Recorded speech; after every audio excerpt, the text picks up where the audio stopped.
la partie 3 de Joe Rogan. Chiropractic medicine. To learn how to crack baby spines. Sur la chiropratique aux États-Unis. You say baby spines. I mean, Oh, some babies. people do it. Donc, si vous n'avez pas vu la première vidéo, Was a complete, total bullshit artist. allez l'écouter parce que ça va vous donner énormément de contexte pour mieux comprendre ce qui va suivre. Which may also account for some of the pain Yeah. relief from chiropractic medicine. Absolutely. I mean, they're doing quotes, yeah, medicine. exactly. Like they're doing some massage along with what they're doing, and Right, some of that's a them. problem because massage actually helps. Yep. Encore une fois, on voit les biais de Joe Rogan vis-à-vis des preuves scientifiques actuelles sur la thérapie manuelle. Que ce soit le massage, les mobilisations, les manipulations ou s'y référer comme l'ajustement chiropratique, ce sont toutes des thérapies manuelles et malheureusement, Massage actually helps. on n'a aucune preuve scientifique qui indique qu'il y en a une qui est meilleure qu'une autre. Et si Joe Rogan parle de ces techniques, c'est probablement parce que ça fit ses valeurs thérapeutiques à lui. Si on le recevait en clinique, lui offrir des thérapies manuelles qui s'alignent plus avec le massage plutôt qu'avec des manipulations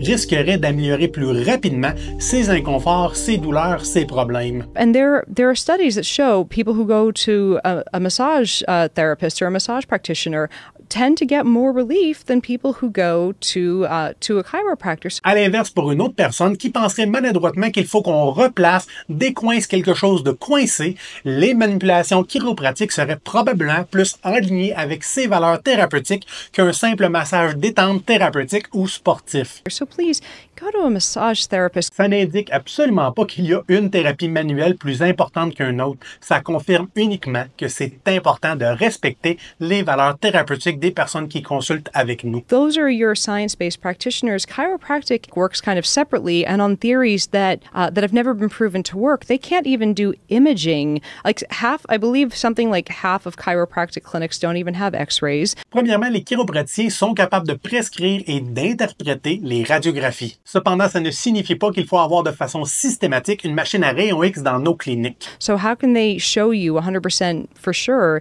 that what they're claiming is happening in your back? Cependant, il est important de se rappeler que le concept du déplacement de la subluxation chiropratique est extrêmement pseudo-scientifique et n'est plus utilisé au Canada. Mais comme on peut le voir ici, il est encore souvent utilisé aux États-Unis, voire même en France, pour des raisons qu'on a abordées dans les premières capsules. Ceci étant dit, je comprends le raisonnement qui pourrait pousser certains praticiens, particulièrement ceux qui adhèrent aux théories traditionnelles, d'utiliser systématiquement la radiographie pour localiser les subluxations imaginaires. Dans cette vision maladroite et puriste, il serait logique d'utiliser la radiographie pour les identifier, bien que ça sert à absolument à rien en réalité. De plus, certains chiropraticiens aux États-Unis affirment qu'ils sont capables de détecter ces mêmes subluxations avec la palpation, mais aussi avec des outils pseudo-scientifiques, notamment le Nervoscope. C'est pseudo-scientifique parce que malheureusement, les agences nord-américaines ne supportent pas son utilisation en clinique parce qu'on n'a juste pas assez d'évidence. Au Canada, les chiropraticiens ont l'option d'avoir un centre dans leur clinique ou de faire des références à l'externe. Cependant, c'est extrêmement important de comprendre que les radiographies ne sont pas là pour divertir les croyances douteuses d'un chiropraticien ou pour rassurer le patient. La radiographie ne devrait pas être utilisée sans symptômes spécifiques, de même que l'IRM ou tout autre type d'imagerie médicale. De plus, prendre des radiographies simplement pour faire gonfler la facture ou pour faire des commentaires alarmistes, péjoratifs sur la santé fictive des patients, risque d'entraîner des traitements prolongés non nécessaires. About half of chiropractors do the bullshit stuff. They do the extraneous wellness stuff. So une des raisons pour laquelle j'adopte souvent ce discours au Canada, en France, aux États-Unis, c'est que c'est important de référer les patients vers des professionnels qualifiés mais surtout encadrés. if you're playing Russian roulette and you have a 50% chance of getting a bullshit or getting a bullet, are you going to do that? No. I don't want a 50% chance of having a bullshit doctor. Au Canada, Québec, les seuls professionnels de la santé à travailler avec le neuromusculo-squelettique, ce qui veut dire son diagnostic, traitement, prévention, éducation, c'est le docteur en chiropratique et les physiothérapeutes. Et en France, c'est simplement le masso-kinésithérapeute parce que les ostéopathes ou les chiropracteurs en France n'ont pas d'éducation standardisée, d'un calibre universitaire et encore moins d'ordre professionnel pour assurer la sécurité du public, mais surtout pour partager un message qui va être cohérent avec les meilleures évidences scientifiques. Well, maybe your cold's really a germ and, maybe it's Ebola. I don't want the bullshit doctor. I want the guy who knows what he's talking about. And this is what you're getting with chiropractic. You're getting a bullshit doctor. Le problème aux États-Unis, c'est que la liberté d'expression est souvent maladroitement employée. And it's even if But you're... it's not a doctor. Yeah, Isn't exactly. this part of the problem? Is Yeah. that they call themselves Like, doctors? have you I seen- didn't know. Ça permet à des chiropratiens, des physiothérapeutes, des médecins d'avoir un discours très enflammé qui ne reflète pas les meilleures évidences scientifiques. Sur Internet, vous allez voir des professionnels faire des discours discutables simplement pour vendre des suppléments, pour vendre des cures miracles. Today, I want to share the best supplements for very specific health conditions. And I think everyone should really know this information because sooner or later you might end up with one of these problems. And it'd be nice to know a remedy that could help you, especially if you're not into taking drugs. A remedy. Qui relèvent de la pseudoscience, mais qui sont extrêmement prédateurs. What's the connection between the spine and Crohn's? I thought it was inflammation in the intestines.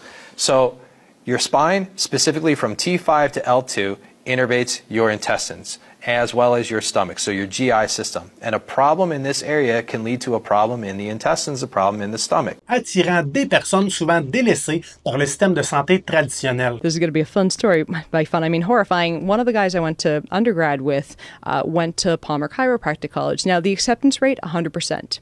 Tuition, $34,000 a year to learn how to crack babies' spines. J'ai étudié au Palmer College of Chiropractic aux États-Unis et malheureusement, on n'a jamais eu de cours sur comment manipuler les bébés. Some Babies. people do it. On a eu un atelier extrêmement maladroit où on utilisait des poupées, mais personnellement, je suis resté extrêmement à l'écart. Now, it is a growing field in chiropractic. Yeah, this D'un, parce que je trouve extrêmement bizarre de vouloir manipuler des vertèbres qui sont encore au niveau cartilage et non osseux, avec des bébés qui ont toute une belle amplitude de mouvement. is hilarious. He said, "You're saying they crack baby spines. It's a gentle manipulation." Like, why? De deux, quand on dit que les ajustements pour les bébés sont tellement doux que ça ne pourrait même pas blesser la peau d'une tomate, Why? on peut se demander si c'est pas juste le placebo qu'on donne à cet enfant. Yeah, exactly. Here's the thing. Why? Why Yeah. the fuck are you manipulating babies? No. There's no evidence whatsoever that It's- that helps babies. and this is- The babies aren't complaining about back pain. Parce que le simple fait de le toucher dans un environnement calme avec maman, ça peut jouer sur l'effet placebo. Yeah, no, here are the two things that I've heard. One is that it's so gentle, it wouldn't even bruise a tomato skin. Then why are you doing it? De plus, la majorité des conditions qui sont soi-disant traitées par des chiropratiens aux États-Unis sont transitoires. Et souvent, les parents amènent leur bébé vers la fin de cette transition parce que ça va faire longtemps qu'ils gèrent ça par eux autres mêmes, ils sont plus capables, sont à bout. Et là, il y a un ami qui les dit « Hey, moi, j'ai tellement eu des résultats avec le chiropratie, avec l'ostéopathe, avec le physiothérapeute. » Et comme on est à la fin de cette transition-là, ben, coïncidentalement, on va associer le traitement d'un chiropratien, d'un ostéopathe, d'un physiothérapeute